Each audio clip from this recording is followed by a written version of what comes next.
Bismillahirrahmanirrahim. Assalamualaikum warahmatullahi wabarakatuh. Capek.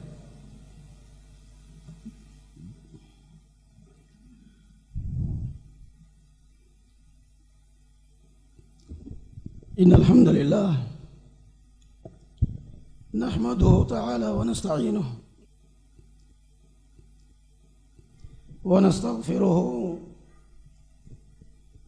wa na'udzu billahi min shururi anfusina wa min sayyiati a'malina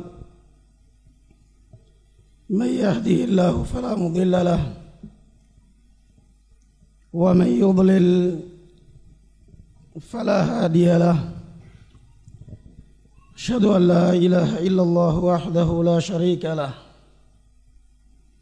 wa asyhadu anna Muhammadan abduhu wa rasuluhu لا نبي بعده. يا أيها الذين آمنوا اتقوا الله حق تقاته ولا تموتن إلا وأنتم مسلمون.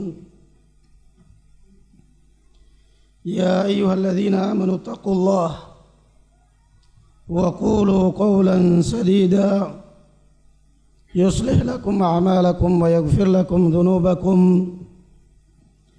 ومن يطع الله ورسوله فقد فاز فوزا عظيما. أما بعد. Alhamdulillah, puji syukur kita panjatkan kehadirat Allah Subhanahu wa ta'ala. Salawat serta salam semoga tetap tercurahkan kepada Nabi kita Muhammad sallallahu alaihi wa ala alihi wasallam, pada keluarga beliau dan para sahabatnya serta para pengikutnya ila yaumiddin. Ma'asyiral muslimin wal muslimat rahimani Allah wa iyyakum. Kebahagiaan hidup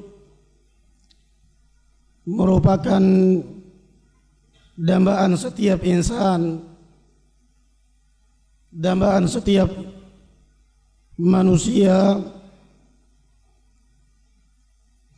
laki maupun perempuan, tua maupun muda.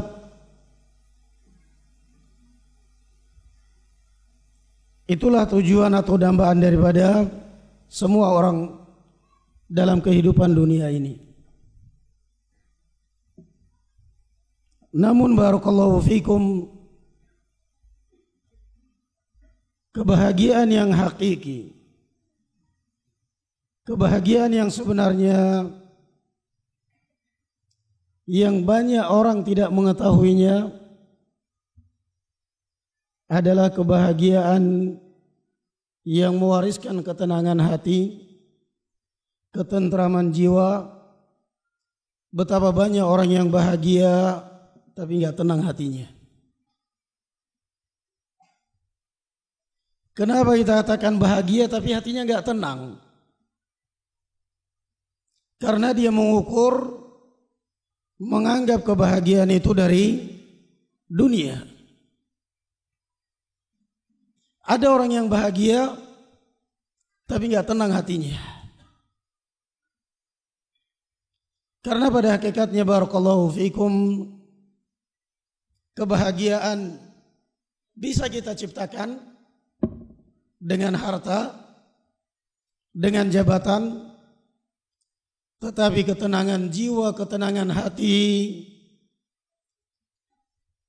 tidak mungkin kita bisa ciptakan sendiri tanpa ada pertolongan dari Allah Azza wa Jalla. Orang bahagia setelah sekian lama berkampanye, memasang potret di mana-mana, begitu selesai pemilihan diumumkan bahwa dia menang, jadilah dia anggota dewan. Dia mengundang keluarga, tetangga, kiri kanan syukuran atas kemenangan dia. Syukuran atas kesuksesan dia. Tetapi pertanyaannya, Apakah kebahagiaan dia ini akan mengantarkan kepada ketenangan hati? Tidak sama sekali. Ada kita lihat orang kaya luar biasa hartanya, punya mobil mewah, punya apartemen, punya dan punya dan punya dan punya. Apa yang kita tidak miliki? Bahagia kata kita. Namun ternyata kebahagiaan dia tidak mengantarkan pada ketenangan hati dan ketentraman jiwa. Ini yang tidak yang hilang dari banyak orang. Mengejar kebahagiaan. Coba tanya kepada orang yang sibuk mengejar dunia sampai lalai dengan sholatnya, lalai dengan ta'limnya, lalai dengan ibadahnya. Apa alasan dia? Selalu akan menjawab, saya ingin membahagiakan istri dan anak saya. Kenapa enggak pernah mengatakan kenapa Anda mondok, kenapa Anda belajar ngaji, kenapa Anda belajar agama untuk membahagiakan anak dan istri Anda? Kapitalis, pandangan duniawi, siang malam mengejar dunia, alasannya untuk membahagiakan anak istrinya. Coba tanya kepada orang yang telah mendapatkan dunia yang kamu kejar, bahagia enggak? Bahagia, tenang enggak hatinya? Enggak. Bosan dengan dunia. Subhanallah. Kebahagiaan yang hakiki, kebahagiaan yang sebenar-benarnya kebahagiaan, barakallahu fikum, adalah ketika kebahagiaan itu mewariskan kepada kita ketenangan hati, ketentraman jiwa, ketenangan hidup, dan itu hanya pada iman dan zikrullah azza wa jalla. Alladzina amanu wa tatma'innu qulubuhum bidzikrillah.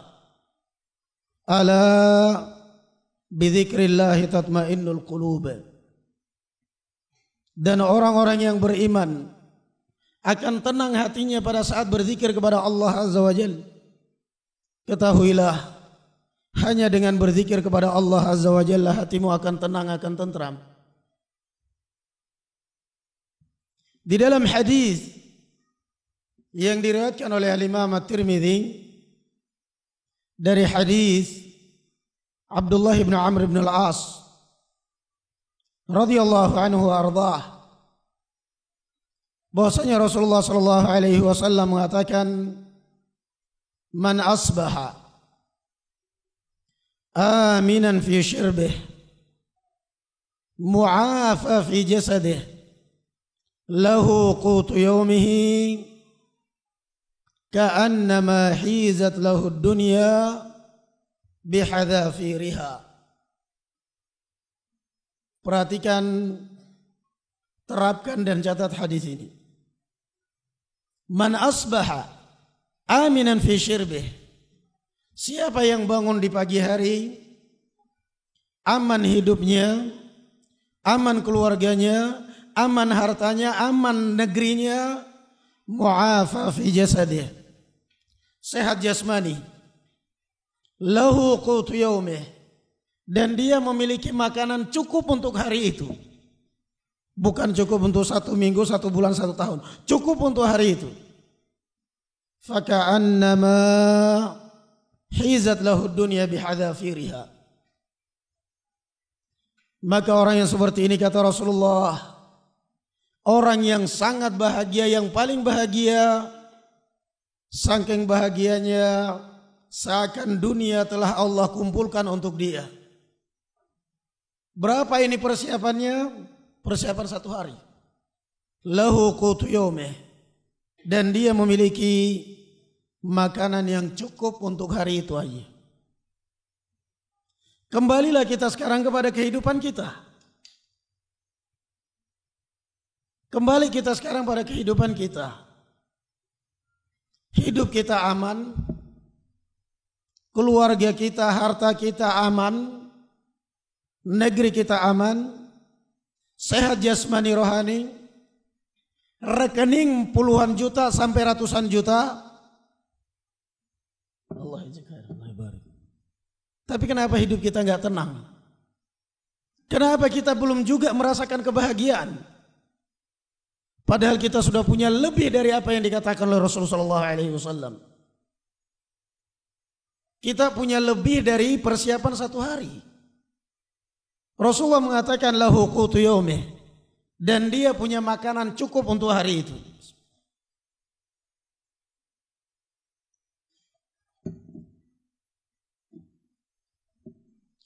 Ka'annama hizat lahu dunya bihadafiriha.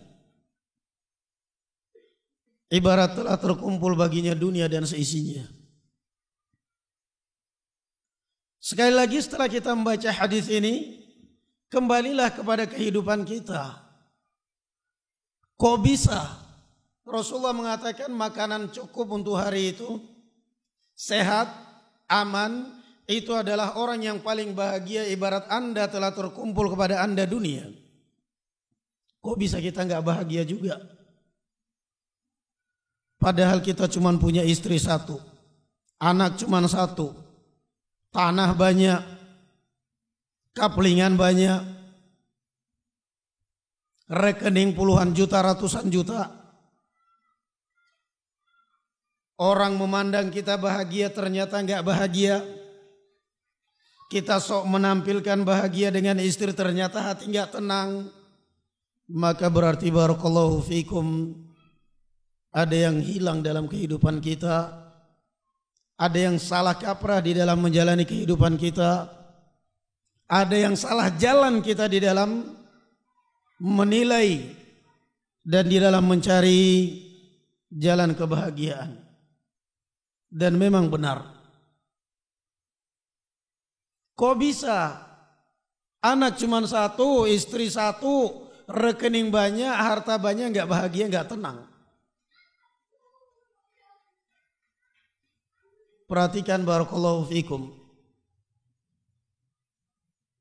bagaimana sebenarnya untuk bisa mencapai kebahagiaan. Apa sebenarnya rahasia hidup bahagia yang bisa mendatangkan ketenangan barakallahu fikum? Pertama tadi kita udah jelaskan.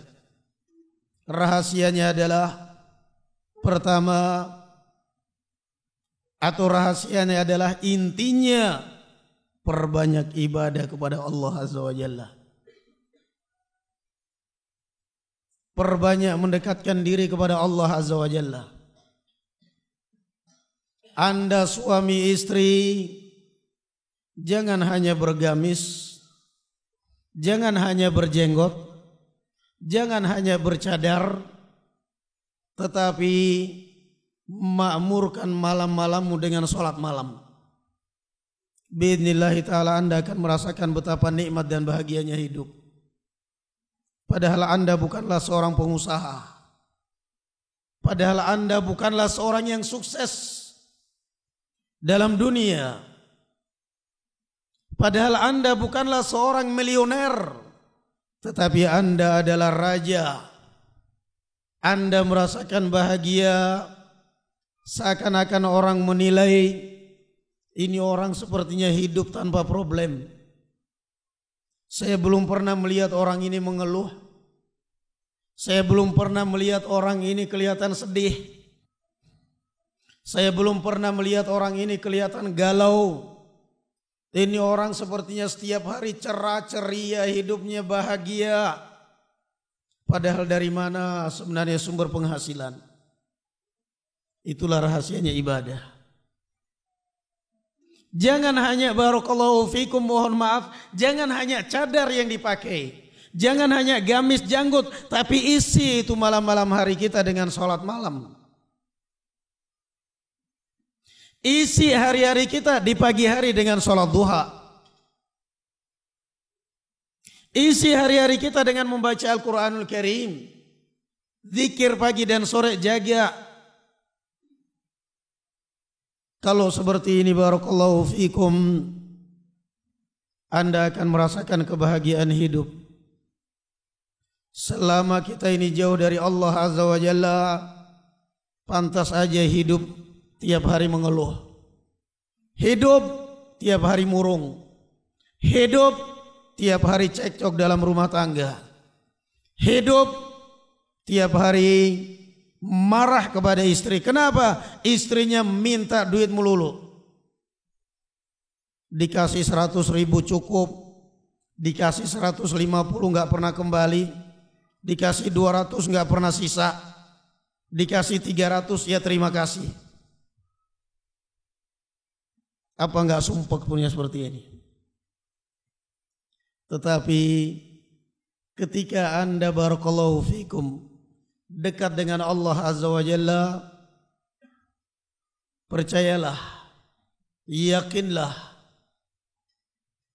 bahwasanya Allah Azza wa Jalla mengatakan di dalam hadis kursi, ya bna Adam, tafarrag li'ibadati amla'u qalbaka ginan wa yadayka syughla wa yadayka syukra wa la taba'ad anni amla'u qalbaka faqran wa yadayka syughla. Wahai hamba-hambaku, kata Allah Azza wa Jalla, tafarrag li'ibadati, lapangkanlah waktumu, tenangkanlah pikiranmu, kosongkan waktumu untuk beribadah kepadaku. Fokuslah engkau untuk beribadah kepadaku. Amla'u qalbaka ghinan wa yadayka syukra. Niscaya aku akan taburi hatimu, aku akan penuhi hatimu dengan rasa syukur, dan kedua tanganmu dengan kecukupan. Aktivitas tidak begitu berat, tapi cukup bahagia dia, tenang hidupnya. Wa illa taf'al. Tapi kata Allah Azza wa Jalla, kalau Anda sudah jauh dariku, kalau Anda sudah tidak peduli dengan ibadah, maka saya akan taburi hatimu dengan rasa fakir, dan kedua tanganmu dengan berbagai kesibukan. Kalau dilihat ini orang kok sibuknya luar biasa. Sampai ta'lim yang cuman ta'lim sekali seminggu aja nggak sempat. Maaf, saya sibuk kerja. Secara logika semestinya Anda ini orang paling kaya. Secara logika Anda ini orang paling bahagia. Ternyata ya tidak ada bedanya dengan manusia yang lain.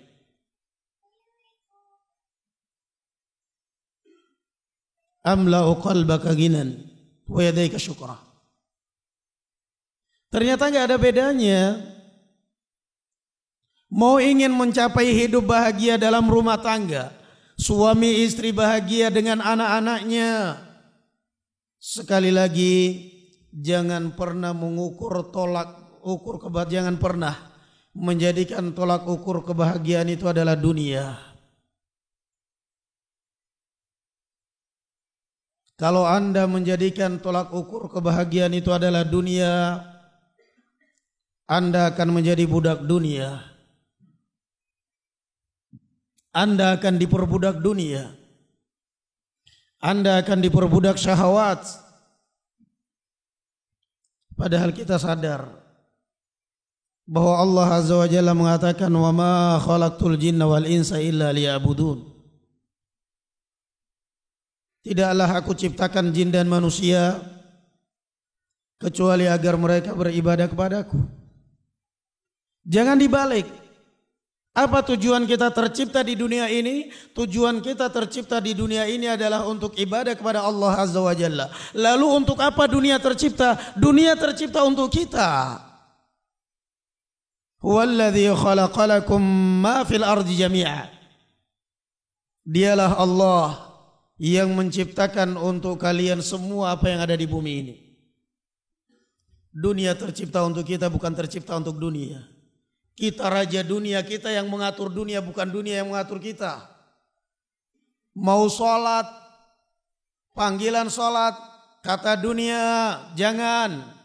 Biasanya kadang-kadang pedagang nunggu dari pagi nggak ada yang beli, giliran azan zuhur antri orang mau beli. Azan zuhur antri orang mau beli. sambil ngelayani sambil ngelihat jam. Masih ada waktu untuk iqamat. Sampai akhirnya sudah qamat di masjid, kan waktu zuhur masih lama katanya. Kamu diatur dunia. Kamu tercipta untuk dunia, bukan tercipta untuk ibadah. Sadar, dunia tercipta untuk kita. Bukan kita tercipta untuk dunia. Kita yang ngatur dunia, bukan dunia yang ngatur kita. Kapan mau bahagia hidupmu kalau kita selalu menjadi budak dunia? Orang kadang-kadang kalau kaya tapi nggak punya ilmu agama, begitu sombong dia menunjukkan hartanya, menunjukkan rekeningnya. Ini harta saya, suka-suka saya, terserah saya, rajanya saya. Kamu bukan raja, budak. Kamu diperbudak oleh dunia. Makanya pantas orang kalau kaya nggak bertakwa kepada Allah Azza wa Jalla, hidupnya sumpek. Coba aja tanya. Kaya tapi nggak kenal agama, hidupnya sumpek dia. Tanya kepada istrinya, nggak bahagia, nggak tenang istrinya. Kenapa? Karena dia menjadi budak dunia, bukan dia yang ngatur dunia. Tetapi kita hidup sederhana atau diberi kekayaan oleh Allah Azza wa Jalla, kita selalu dekat dengan Allah Azza wa Jalla, kita selalu menjalankan ibadah, maka artinya kita berarti tahu posisi kita masing-masing. Bahwa saya tercipta untuk ibadah dan kamu wahai dunia tercipta untuk saya yang ngatur kamu, bukan kamu yang ngatur saya. Bangga kita. Naam. Di dalam kitab Al-Wasail Mufidah lil Hayati Sa'idah Al-Alamatu Sa'di rahimahullah ta'ala, beliau mengatakan wa a'zamul asbabi lidzalik wa asluha wa ussuha huwa al-iman wal amalus salih. Kata beliau rahimahullah, mau ingin menciptakan bahagia hidupmu ini, tenang hidupmu, mau ingin menciptakan kebahagiaan, ketenangan hidup, maka ketahuilah bahwa sebenarnya kiat yang paling besar dan bahkan asalnya dan asasnya adalah iman dan amal saleh. Qala ta'ala, Allah subhanahu wa ta'ala berfirman, man amila salihan min dzakarin aw untha wa huwa mu'minun falanuhyiyannahu hayatan thayyibah wa lanajziyannahum ajrahum bi ahsani ma kanu ya'malun. Coba perhatikan ayat ini. Orang yang beriman dan beramal saleh, laki maupun perempuan, beriman, beramal saleh karena dilandasi iman, kami akan jamin dia dengan kehidupan yang baik. Kok bisa ya? Cuman sekedar beriman dan beramal saleh aja Allah sudah menjamin kamu akan hidup bahagia. Bukan orang kaya, bukan. Coba lihat, beramal saleh, beriman. Orang kalau beriman, barakallahu fikum, kan rukun iman ada 6. Beriman kepada Allah, terakhir beriman kepada takdir. Selesai. Tenang hidupmu. Apa yang hilang dari kamu berarti belum rezeki saya. Takdir Allah Azza wa Jalla menentukan itu semua. Apa yang belum kamu dapatkan sekalipun itu sudah di depan matamu, berarti belum rezeki saya. Tenang, bahagia hidup. Melihat saudaramu sukses bisnisnya sementara kamu nggak jalan-jalan, kamu nggak pernah sukses, kamu akan tetap tenang hatimu, nggak bakal iri, nggak bakal hasad. Itulah pembagian Allah Azza wa Jalla. Rupanya dia rezekinya mujur, rezekinya baik. Saya lagi seperti ini, lagi diuji oleh Allah Azza wa Jalla. Mudah-mudahan hartanya berkah. Tenang. Tapi kalau imanmu lemah, amal ada. Penampilan boleh, penampilan sunnah. Penampilan sunnah boleh, Masya Allah, ada gamis, ada macam-macam. Tapi lemah keimanan kepada takdir Allah Azza wa Jalla. Enggak bakal pernah merasakan bahagia. Ngelihat orang bahagia, dendam, sukses, hasad. Ngelihat tetangganya sukses bisnisnya, dia selalu memandangnya dengan hasad. Kapan bahagianya hidupmu kalau hatimu selalu ditaburi dengan hasad? Orang lain makan enak, kamu makan tulang. Kapan bahagia hidup kita? Kalau kita selalu hatinya dipenuhi dengan dendam dan hasad kepada orang lain. Kapan akan merasakan kebahagiaan hidup? Kalau setiap orang lain bahagia, kita sumpek melihatnya. Bukannya kita senang melihat saudara kita bahagia, malah kita sumpek. Lalu kapan kita mau bahagia hidupnya? Hadapkan wajah Anda kepada Allah Azza wa Jalla. Salat, berdirilah Anda di tengah malam. Tunaikan salat malam. Jangan hanya cukup 5 waktu sehari semalam, tapi coba perbiasakan. Anda bangun jam paling tidak setengah jam atau 1 jam sebelum azan subuh. Anda sudah bangun, berwudu, salat, bangunkan istrimu salat. Anda akan merasakan kebahagiaan yang luar biasa. Urusan sarapan, urusan SPP anak-anak belakangan. Yang penting nikmati aja dulu hidup itu dengan ibadah. Biarkan takdir Allah Azza wa Jalla berjalan dengan sendirinya. Kita hanya berusaha. Yang menentukan Allah Azza wa Jalla. Tapi kalau kita selalu terfokuskan pikirannya dengan dunia, terkuras pikiran kita.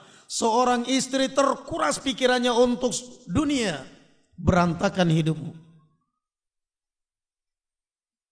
Salat 5 waktu malas-malasan. Apalagi mau berbicara salat malam. Gagal terus. Kenapa? Dunia habis terkuras. Pikiran habis terkuras untuk tenaga, untuk dunia.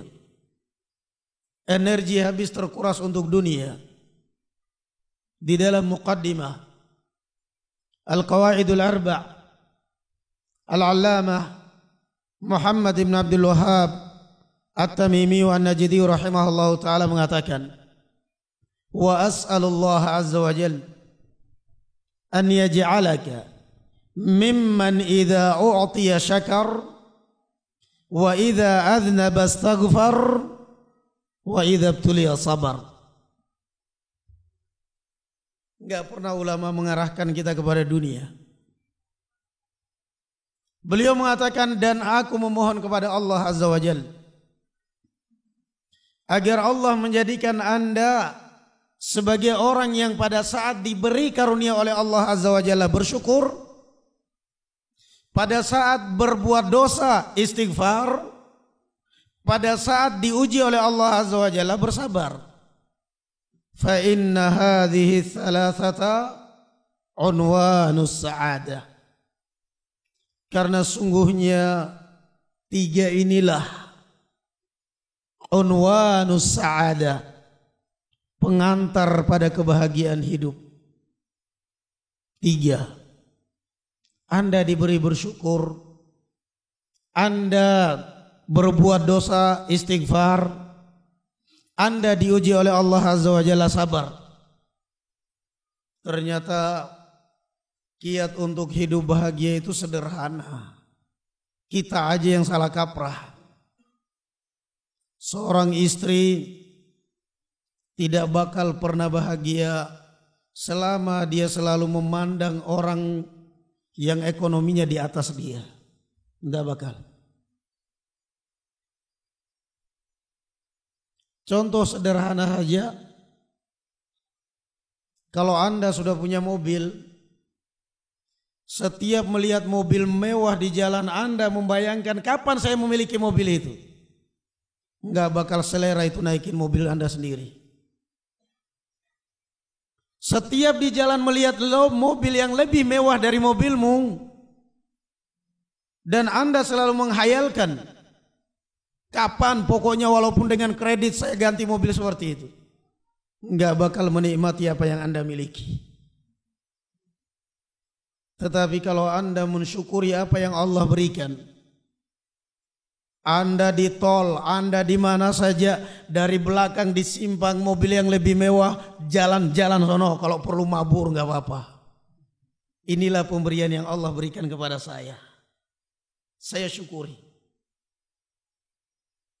Tapi sekali lagi Anda wahai istri, wahai kaum wanita, demikian juga kaum pria, tidak bakal pernah merasakan kebahagiaan hidup selama Anda pandangannya selalu pandangan dunia. Yang kedua, selalu memandang orang yang di atas Anda ekonominya. Kapan saya bahagia seperti dia? Ketemu dengan temannya, enak ya kamu ya, suaminya udah sukses bisnisnya, udah mapan hidupnya. Daripada suami saya kasihan sekali, cuman pedagang keliling, pulang-pulang minta duit dimarahin. Mending kalau pulang langsung setoran saya sama bendahara di rumah.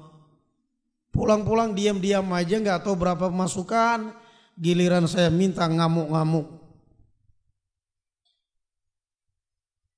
Kenapa Anda selalu mengukur kebahagiaan dari dunia dan itu nggak bakal pernah Anda rasakan?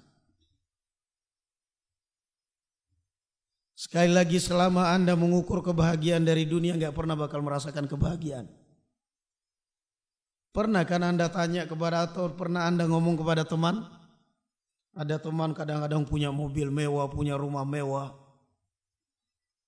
punya luar biasa bisnisnya. Kita kadang-kadang kagum, Masya Allah, kamu bahagia sekali hidupnya ya. Apa jawab dia? Bahagia itu kan menurut kamu. Kamu ini gak tahu dalam perusahaan saya ini. Ini rumah sertifikatnya di bank, mobil BPKB-nya di bank, setoran per bulan sekian, stres ternyata dia. Kita kenapa mau seperti itu? Cukuplah barakallahu fikum. Orang-orang bergelimpangan. Demikian pula barakallahu fikum adik-adikku sekalian yang di pesantren. Jangan pernah Anda berpikiran, saya umur sudah 15 tahun, sudah 20 tahun. Mondok terus seperti ini, kapan bisa bahagianya saya? Saya ingin menikah biar bahagia. Pernah nggak lihat orang yang menikah terus cerai berantem dengan istrinya? Pernah, berarti belum tentu menikah itu bahagia ya.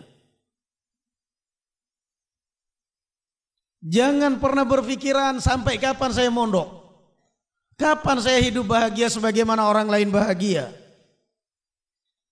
Ada akhirnya orang tua kadang-kadang putus asa menyekolahkan anaknya di pondok, diambil itu anaknya disekolahkan sekolah umum dengan harapan biar bisa masa depan yang cemerlang. Tahu nggak sekolah-sekolah itu berapa ratus mengeluarkan pengangguran setiap tahunnya?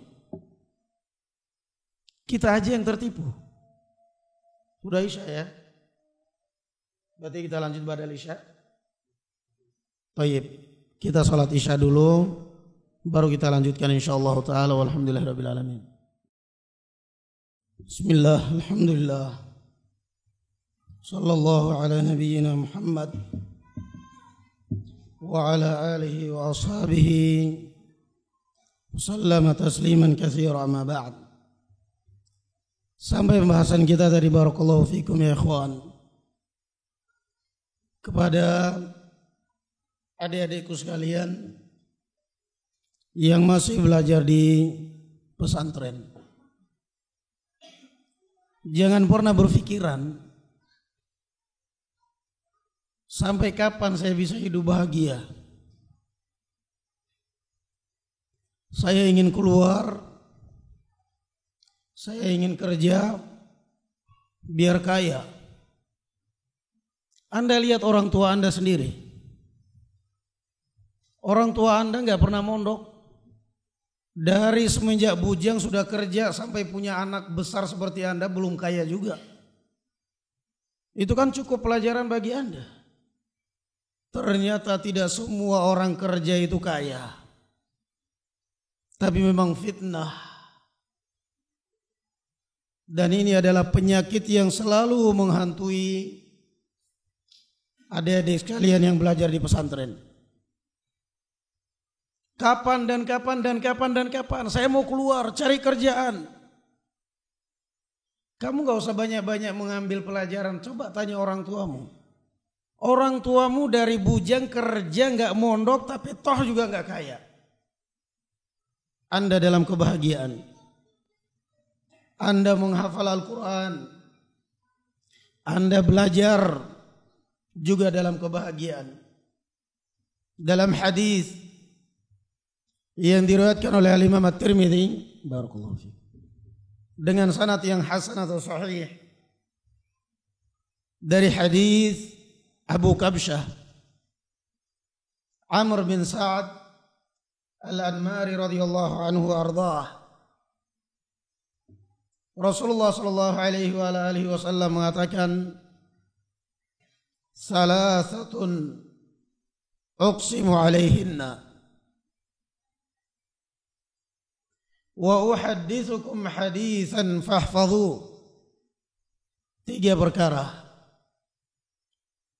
saya berani bersumpah atas nama Allah Azza wa Jalla dalam 3 ini, dan saya ingin menyampaikannya kepada kalian, maka hafallah, kata beliau sallallahu alaihi wasallam. Yang pertama, kata Rasulullah sallallahu alaihi wasallam, ma naqasat sadaqatun min mal. Yang pertama, aku berani bersumpah bahwa hartamu tidak bakal berkurang dengan sedekah. Sementara kebanyakan orang beranggapan dengan sedekah hartanya akan berkurang. Tidak. Kata Rasulullah, ma naqasat sadaqatun min mal. Yang kedua, kata beliau sallallahu alaihi wasallam, wa ma zulima 'abdun mazlamatan sabara 'alaiha illa zadahu Allahu 'izza. Yang kedua, tidaklah seorang dizalimi dan dia sabar, kecuali Allah Azza wa Jalla akan menambah kemuliaan hidupmu. Anda dicela, Anda dimaki, Anda ditahdzir, Anda difitnah, fitnah aja sepuasmu, saya akan adukan kamu kepada Allah Azza wa Jalla. Tenang kan hidup? Orang memasukkan nama kita di Facebook dengan nilai negatif semuanya. Mencela kita, memaki kita, mencerca kita. Dan kita tahu, sementara kita di tengah malam atau sepertiga malam terakhir bangun, kita sholat malam, kita beristighfar, mana yang lebih utama? Dia akan makin hari makin merasa sumpek dengan perbuatannya. Dia makin hari akan merasa dihantui, akan merasa ketakutan dengan perbuatannya. Sementara Anda terus diangkat derajatnya oleh Allah Azza wa Jalla. Wa ma dzulima 'abdun mazlamatan sabara 'alaiha illa zadahu Allahu 'izzan. Yang ketiga, wa ma fataha 'abdun baba mas'alatin illa fataha Allahu lahu baba faqr. Dan tidaklah seorang membuka peluang pada dirinya meminta-minta, kecuali semakin dia mengemis, semakin dia meminta-minta, akan semakin tambah fakir dan akan semakin tambah miskin. Padahal ceritanya dia untuk memperkaya, tetapi malah terus dihantui dengan kemiskinan. Wa uhaddithukum haditsan, Dan saya ingin menyampaikan kepada kalian hadis, fahfadhuh, maka hafallah, kata beliau sallallahu alaihi wasallam. Innamad dunya li arba'. Kata beliau sallallahu alaihi wasallam, dunia ini hanyalah ditempati oleh 4 golongan manusia. Anda milih di antara 4 ini yang paling utama. Kata beliau, abdin atahu Allahu malan wa ilma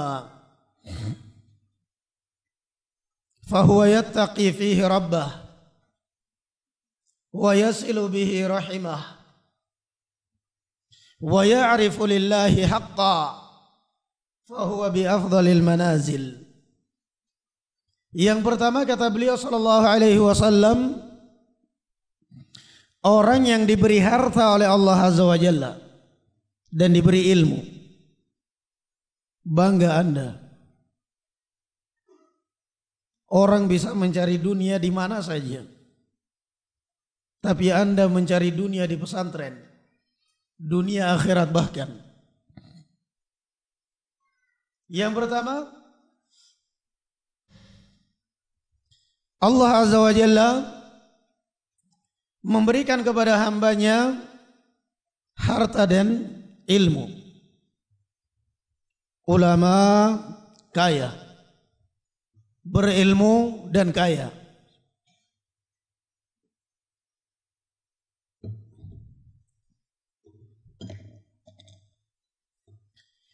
Orang kalau berilmu dan kaya, memiliki ilmu, yang ngatur harta adalah ilmunya. Tapi kalau orang kaya nggak punya ilmu, dia diatur oleh hartanya, bahkan dirusak oleh hartanya. Makanya di antara doa Rasulullah sallallahu alaihi wasallam di dalam zikir pagi beliau, Allahumma inni as'aluka ilman nafi'an wa rizqan thayyiban wa amalan mutaqabbala. Ya Allah, aku memohon kepada Engkau ilmu yang bermanfaat, rezeki yang halal, amal yang Kau terima. 3 beliau minta. Ilmu yang bermanfaat, rezeki yang halal. Kenapa? Rezeki kalau tidak dibarengi dengan ilmu rusak. Ilmu enggak dibarengi dengan rezeki juga kadang-kadang rusak. Makanya beliau mengatakan yang pertama, orang yang diberi harta oleh Allah Azza wa Jalla dan diberi ilmu. Karena dia kaya dan punya ilmu, sehingga semakin kaya semakin meningkat ketakwaannya kepada Allah. Allah Azza wa Jalla telah memberikan dunia kepada saya, maka saatnya saya harus berbakti kepada Allah Azza wa Jalla. Dia bertakwa dengan hartanya. Dia menyambung hubungan karib kerabatnya dengan hartanya. Dengan hartanya dia semakin dekat dengan keluarga.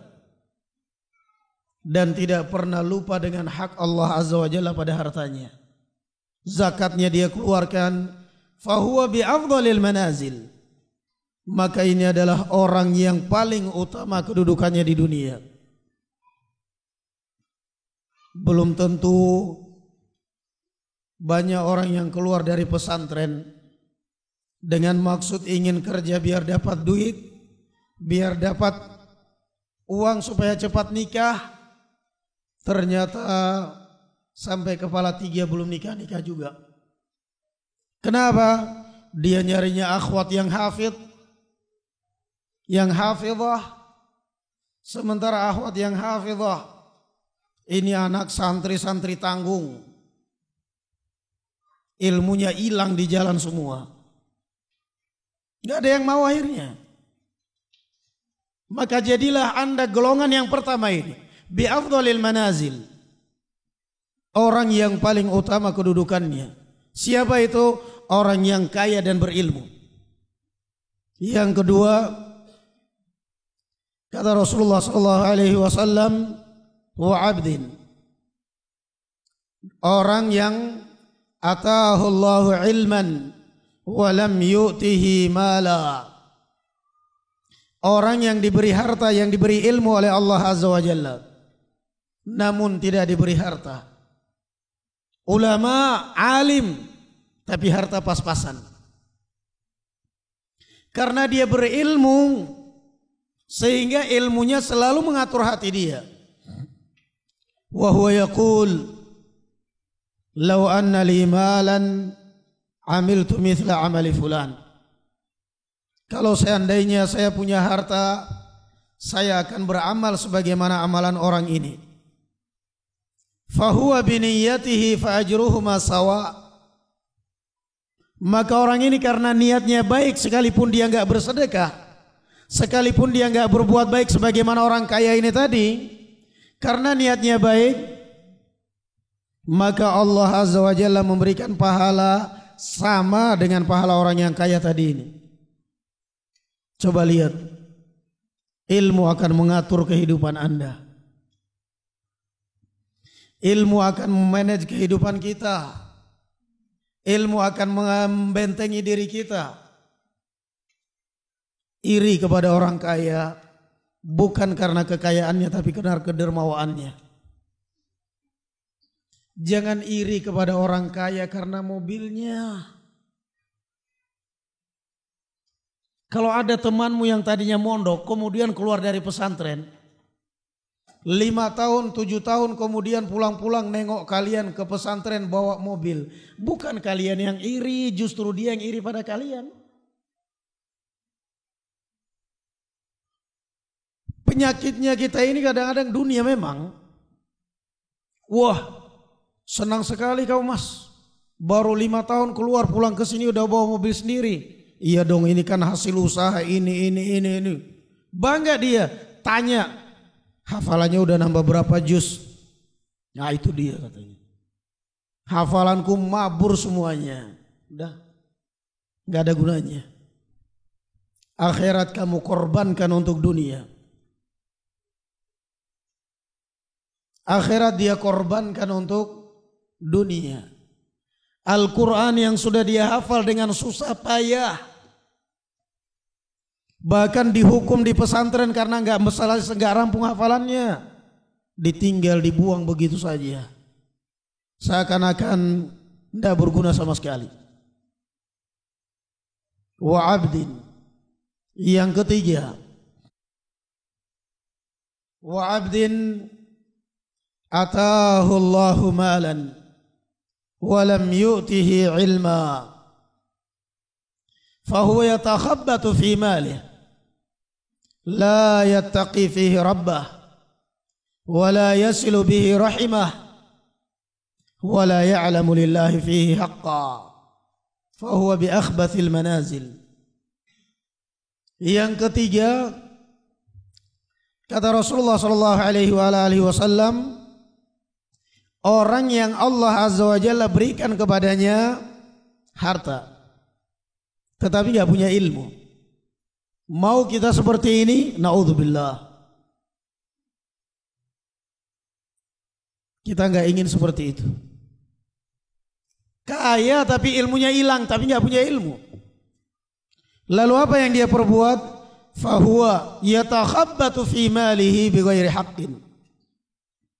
Dia pun membelanjakan hartanya untuk memuaskan nafsunya. Dia pun menjadi budak dunia, bukan raja dunia. Dia tidak bertakwa kepada Allah. Dia tidak menyambung hubungan silaturahmi dengan hartanya. Bahkan sombong di hadapan keluarga-keluarganya. Dia tidak pernah mengenal haknya Allah pada harta dia. Tidak pernah mengeluarkan zakatnya, tidak pernah mengeluarkan kewajiban dia. Fahuwa bi akhbathil manazil. Maka ini adalah orang yang paling jelek kedudukannya di sisi Allah Azza wa Jalla. Kita enggak ingin seperti itu. Kaya, enggak punya ilmu. Paling baiknya sholat saat sempatnya. Kaya merusak hidup dia. Kaya menyebabkan dia barakallahu fikum jauh dari agama.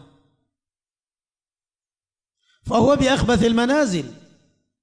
Orang seperti ini kata Rasulullah sallallahu alaihi wasallam bi akhbathil manazil, paling jelek hidupnya di dunia. Rasulullah mengatakan paling jelek kok malah kita iri. Bagus ya kalau orang kafir itu kaya, enak ya. Mereka berbuat maksiat aja luar biasa, habis gak takut dosa. Enak apanya? Apa enaknya maksiat? Dan apa enaknya harta kalau tidak pernah dipakai untuk fisabilillah? Mereka sudah hidup terjajah, hidupnya menjadi budak dunia. Rasulullah mengatakan bi akhbathil manazil. Kok malah kita yang iri? Aneh. Kita ini perlu wali santri, perlu orang tua, perlu santri-santri kita ini ditanamkan dalam hati kita ini jiwa besar. Jangan pernah minder. Kumpul keluarga. Yang satu cerita anak saya alhamdulillah kuliah.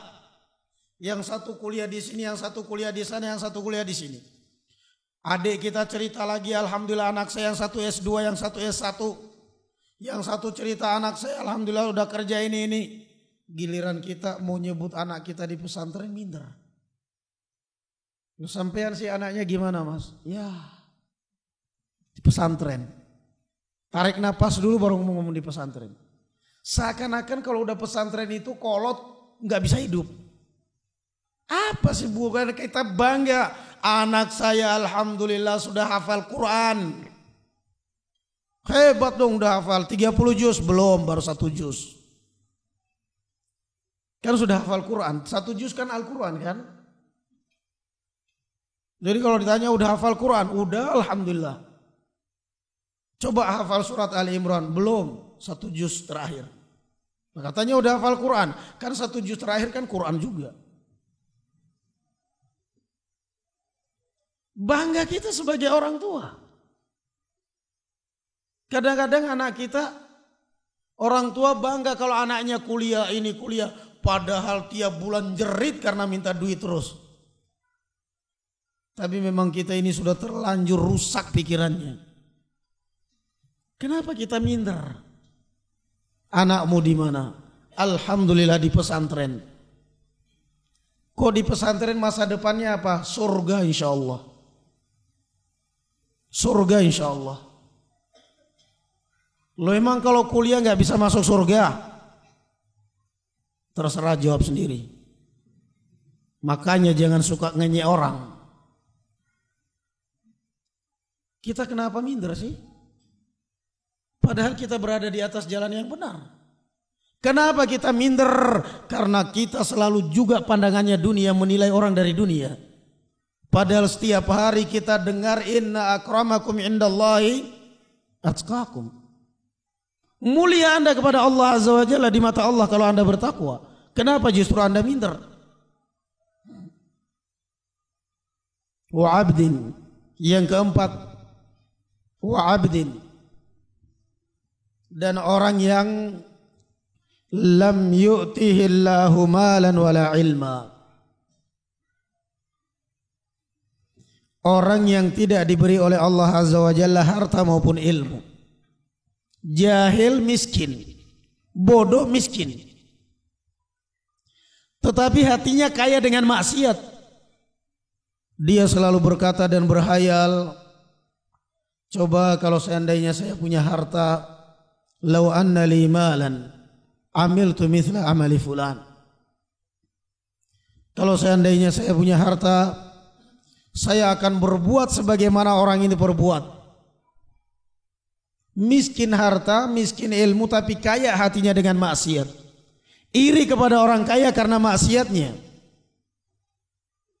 Coba kalau saya kaya seperti orang ini, kalau dia tiap malam ke karaokean, saya tidur di karaokean.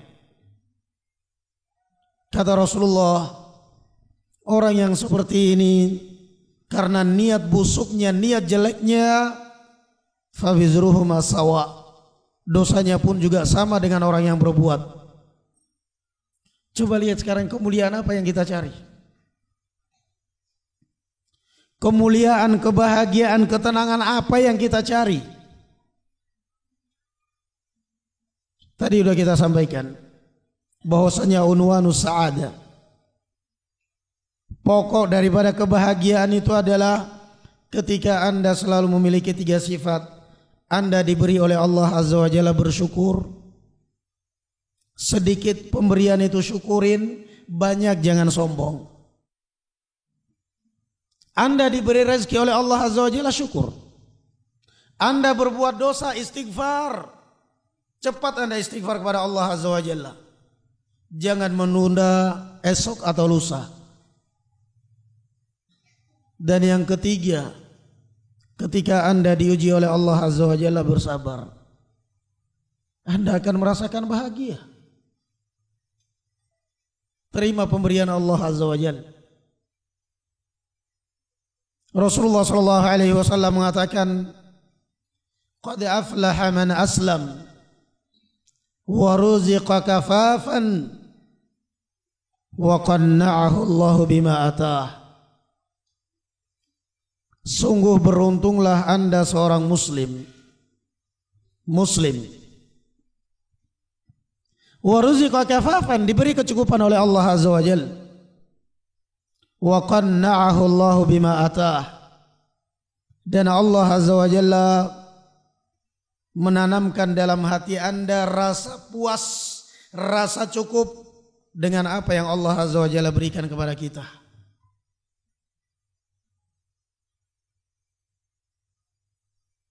Di dalam Musnadil Imam Ahmad dari hadis Sahal bin Sa'd as-Sa'idi radhiyallahu anhu ardhah, Rasulullah sallallahu alaihi wasallam mengatakan, wa'lam, Jibril berkata kepada Rasulullah sallallahu alaihi wasallam, wa'lam, dan ketahuilah, anna syarafal mu'min fi qiyamihi bil lail wa anna izzatahu fi istighnaihi 'anil nas. Subhanallah. Mau ingin hidup bahagia, terapkan hadis-hadis yang seperti ini. Anda dan anak-anak Anda bisa tertawa walaupun Anda mungkin dibilang gak dalam kemiskinan. Kata Rasulullah, perhatikan. Kata Jibril kepada Rasulullah, wa'alam, dan ketahuilah,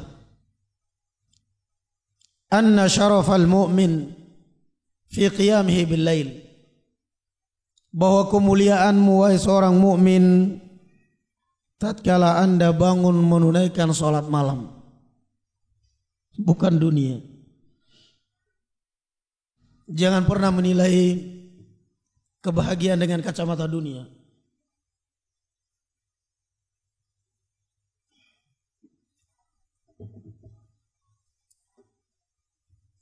Fi qiyamihi bil lail, ketika bangun menunaikan salat malam. Anda ingin hidup mulia, bangunlah di tengah malam, di akhir malam, sepertiga malam terakhir, bangunlah Anda dan tunaikan salat. Wa anna izzatahu fi istighnaihi 'anil nas, dan bahwasanya harga dirimu, izzah, harga diri dan kewibawaanmu adalah ketika Anda hidup tidak tergantung pada orang. Mulia.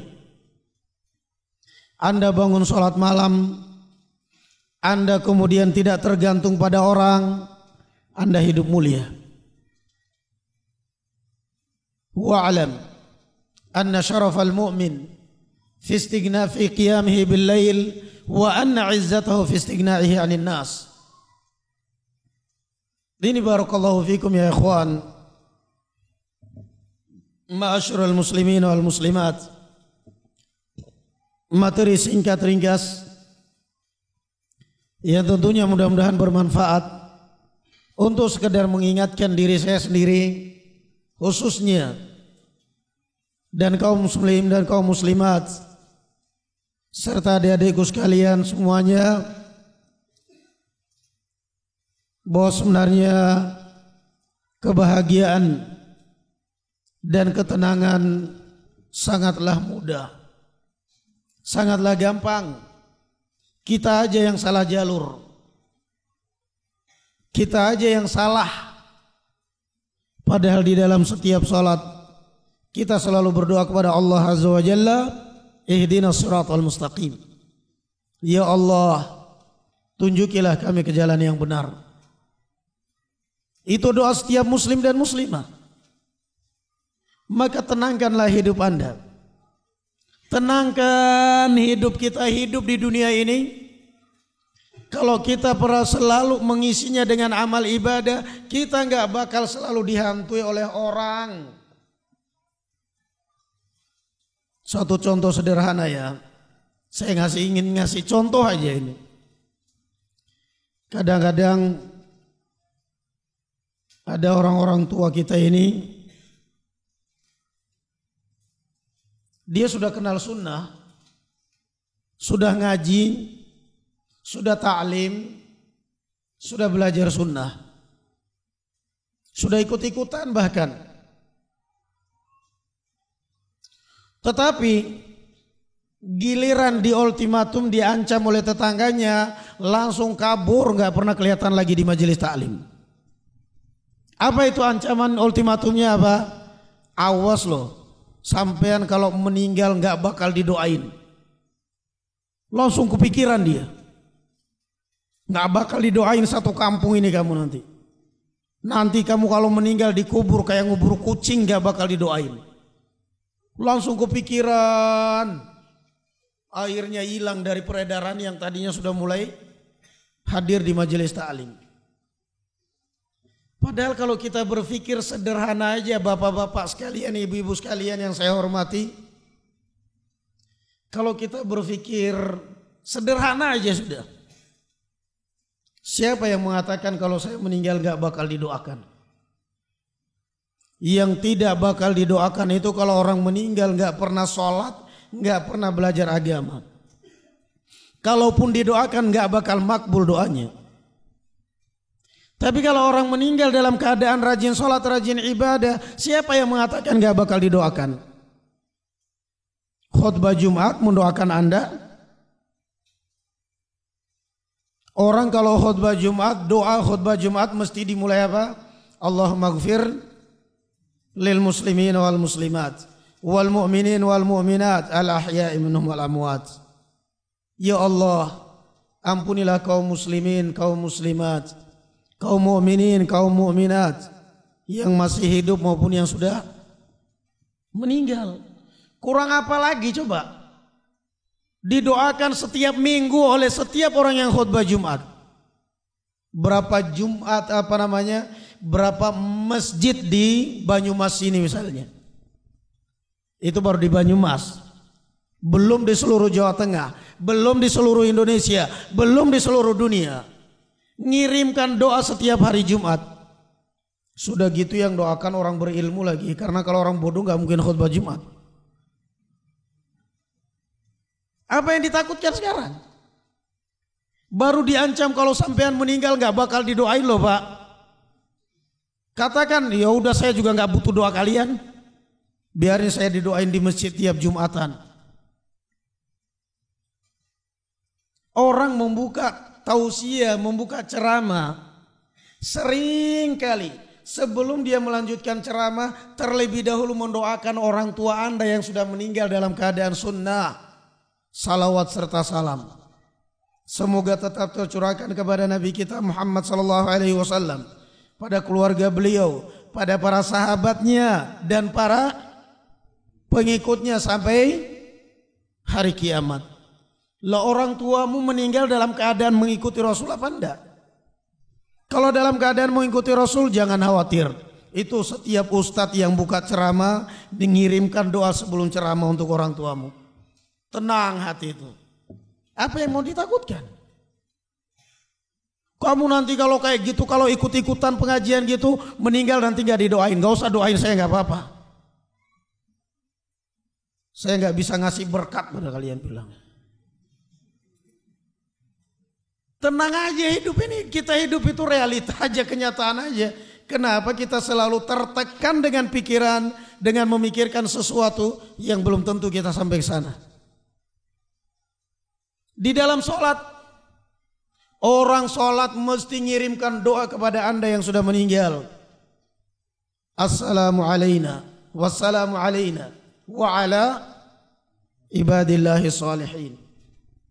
Dan semoga keselamatan kepada kami dan kepada hamba-hamba Allah yang saleh.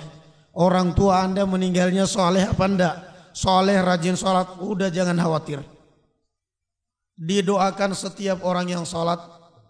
Didoakan setiap orang khutbah Jumat.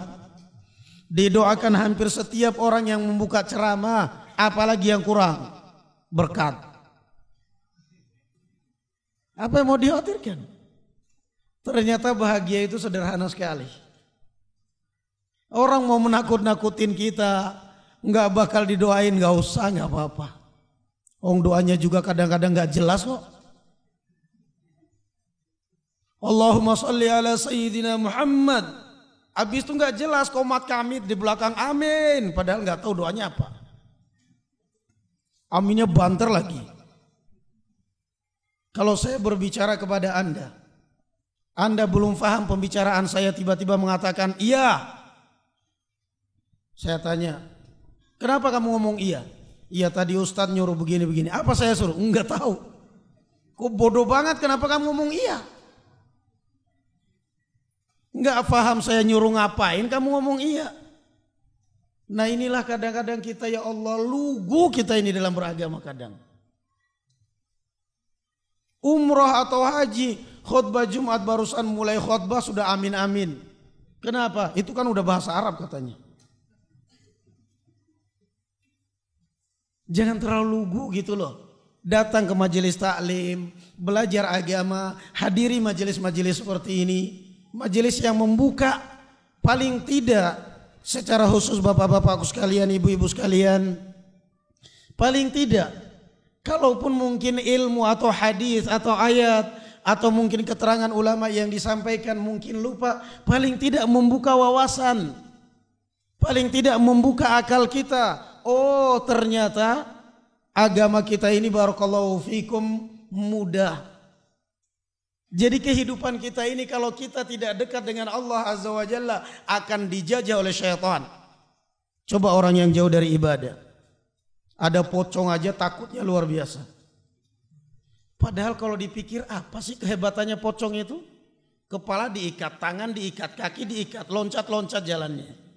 Sekarang apa yang ditakuti dari pocong? Nggak usah dipukul, pakai jari aja, turut jatuh loh pocong. Baru ngelihat udah jerit pocong gitu. Kenapa? Jauh dari ibadah kamu. Jadi kalau kita mikir kadang-kadang apa nikmatnya hidup seperti itu. Sama pocong aja jerit-jerit. Padahal giliran ada preman di jalan, ayo kalau mau berantem. Premannya bawa celurit lagi. Ditantang berani dia. Sama pocong yang kakinya ngikat, tangannya ikat, balanya jalan loncat-loncat. Gak bisa apa-apa. Astagfirullahaladzim. Apa nikmatnya kehidupan kita? Apa bahagianya kehidupan kita? Kalau sama hal-hal yang seperti ini kita selalu dihantui dalam hidup kita. Takut sama kuntilanak, padahal kuntilanaknya sendiri penakut. Pernah gak kuntilanak keluar di pasar siang-siang? Gak ada. Kalau kuntilanak yang menyamar mungkin banyak. Pernah nggak kuntilanak mengganggu rombongan? Enggak. Paling-paling kalau dia keluarnya tengah malam di tempat yang sepi, ketika kamu jalan sendirian baru diganggu. Berarti penakut dia aslinya. Coba kalau kamu jalan tempat yang sepi malam-malam sendirian ketemu kuntilanak, suruh, Til tunggu sini Til, saya panggil teman. Kamu balik lagi udah nggak ada dia. Takut dia. Tapi kenapa kok kita manusia la ilaha illallah, bahkan kadang-kadang kita yang sudah ngaji pun masih seperti itu. Masya Allah, coba sekali lagi saya ingatkan ini terakhir. Jadikan rumah kita itu rumah ibadah. Siang malam yang terdengar di dalam rumah kita bacaan Al-Quran. Anak-anak kita sholat, istri kita sholat di rumah, kita juga sholat malam. Ciptakan rumah kita itu nuansa ibadah. Tapi kalau rumah tidak ada ibadah, tidak ada nuansa ibadah, ya wajar kan banyak orang kadang-kadang begitu. Tolong Ustadz, minta diruqyah rumah saya banyak penampakan. Giliran kita katakan, kok bisa banyak penampakan? Saya nasihati ya Pak, kalau Anda sholat malam, bacanya dikeraskan supaya nggak ada penampakan. Istri Anda sholat, bacaannya dikeraskan supaya nggak ada penampakan di rumah. Siang malam perdengarkan Al-Quran di rumah supaya nggak ada penampakan. Apa jawabnya? Aduh mohon maaf Pak Ustadz, kita ini satu rumah nggak ada yang sholat. Jadi kalau nggak ada yang sholat, yang mau diruqyah yang mana Pak? Penampakan semua. Yang mau diruqyah yang mana? Penampakan semua. Sesama penampakan dilarang saling mendahului katanya. Coba lihat, kapan hidup mau bahagia kalau kita selalu jauh dari Allah Azza wa Jalla? Kapan hidup kita mau tenang kalau kita selalu jauh dari ibadah? Akhirnya selalu dihantui dengan mitos dan khurafat. Sedikit aja ada bayangan, wah kelihatan ada penampakan. Padahal orang lewat di jalan terlihat mantul dari kaca. Lagi enak-enak makan, pintu nutup sendiri, membuka sendiri. Udah mulai, ada apa ya? Astagfirullahaladzim, kayaknya ada makhluk halus, ada makhluk gendruwo masuk rumah. Bagaimana hidupmu mau bahagia kalau seperti ini? Semua ini kenapa? Karena jauh dari ibadah, jauh dari Allah Azza wa Jalla, jauh dari Allah. Begitu dia pintu tiba-tiba terbuka, mulai merasa kok kayak ada angin dingin sekali ya. Semalam gak bisa tidur. Kenapa? Pintu kok bisa buka sendiri? Besok pagi sudah langsung lari ke Mbah Dukun. Tolong Mbah diramalin, ada apa di rumah saya? Tadi malam saya gak bisa tidur dengan istri saya. Kenapa? Kok tiba-tiba kita lagi makan pintu buka nutup sendiri gitu, ada angin segar kayak masuk gitu, jadi kita gak bisa tidur. Diramalkan. Setelah diramalkan, oh iya benar ada yang masuk. Terus gimana Mbah, sudah keluar belum? Belum katanya. Tolong Mbah dikeluarin, pulsa habis. Tadi kan cuman kamu tanyanya pingin ramalin aja. Sekarang minta dikeluarin, tambah itu saldonya, pulsanya habis. Bayarannya ditambah. Tolong Mbah, berapapun Mbah minta saya kasih, yang penting dikeluarin dari rumah saya. Bagus. Padahal cuman bodoh nih aja. Saya keluarkan. Keluarkan. Sudah keluar Mbah? Sudah. Lewatnya mana Mbah? Lewat jendela. Terima kasih Mbah. Dikasihlah itu 5 slop gudang garam surya. Kasih amplopnya tebal. Padahal kalau punya akal aja, kalau dia dekat dengan Allah, mikir aja. Mbah boleh nanya gak Mbah? Apa itu? Saya dan istri saya ada di dalam rumah loh Mbah. Kok bisa gak ngelihat siapa yang masuk yang keluar? Kok Mbah lihat, jangan-jangan lo yang nyuruh ya? Kalau punya akal loh. Kok bisa kamu tahu, jangan-jangan kamu yang nyuruh? Dalam hati memang saya lagi cari duit. Coba kita ini jangan mau dijajah kehidupan kita dengan hal-hal yang seperti itu. Dan ini salah sendiri, siapa suruh jauh dari agama. Kebahagiaan hidup ketika kita selalu dekat dengan Allah Azza wa Jalla. Makanya kalian bersyukur kepada Allah. Allah Azza wa Jalla mengenalkan kepada anda akidah yang benar. Sehingga anda barakallahu fikum selamat pikirannya dari khurafat, kolot seperti itu. Saya paling sedih ketika ada seorang mahasiswa datang ke rumah. Padahal mahasiswa kan biasanya jenius. Ustaz, tadi malam saya lewat ke kuburan situ. Lewat depan kuburan naik motor. Kok kayak ada angin seger gak biasanya Ustaz. Itu kira-kira alamat apa ya Ustaz? Itu alamatnya kamu gak pakai jaket.